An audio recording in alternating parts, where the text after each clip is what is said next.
असं वाटतं रावणाच्या लंकेत राम अवतरलाय आणि रामाच्या भारतात रावण.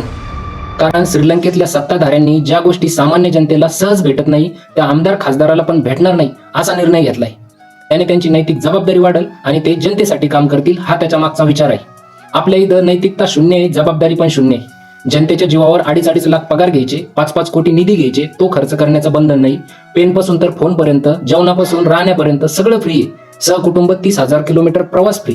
घरासाठी कारसाठी 4 ते 6 टक्क्याने सबसिडी कर्ज. माझी खासदाराला 31,000 रुपये पेन्शन, माझी आमदाराला 10,000 रुपये पेन्शन. मरणापर्यंतची सोय करून ठेवली यांनी. आणि जर म्हणलं जनतेला मूलभूत बाबी नीट द्या तर तोंड वर करून म्हणणार की फ्री की रेवडी बट रही आहे. शेतकरी कायम रडताच आले.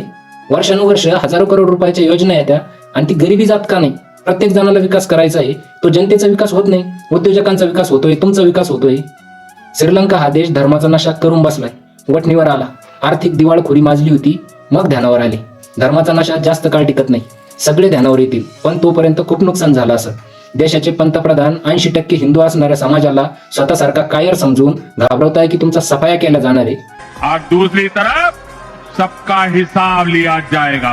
और अब तो यहाँ खुलेआम धमकी दी जा रही है, कहा जा रहा है एक खास कम्युनिटी वाले मिलकर आप लोगों को खत्म कर देंगे। जे स्वतःचं बहुमत असणाऱ्या संसदेत स्वतःच्या खासदारांच्या गराड्यात आजूबाजूला बॉडीगार्ड असताना महिला खासदार मला मारतील म्हणून संसदेत येत नाही, त्यांच्याकडून दुसरी काय अपेक्षा करणार? आणि सफाया करायचा अनुभव यांचा आहे. बाकी ते काश्मीरी पंडितांवर ज्यावेळी अन्याय झाला त्यावेळी व्हीपी सरकारला तुमच्या खासदारांचा पाठिंबा होता.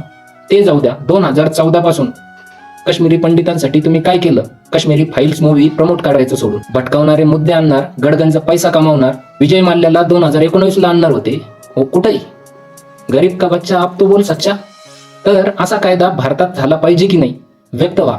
जय हिंद, जय महाराष्ट्र.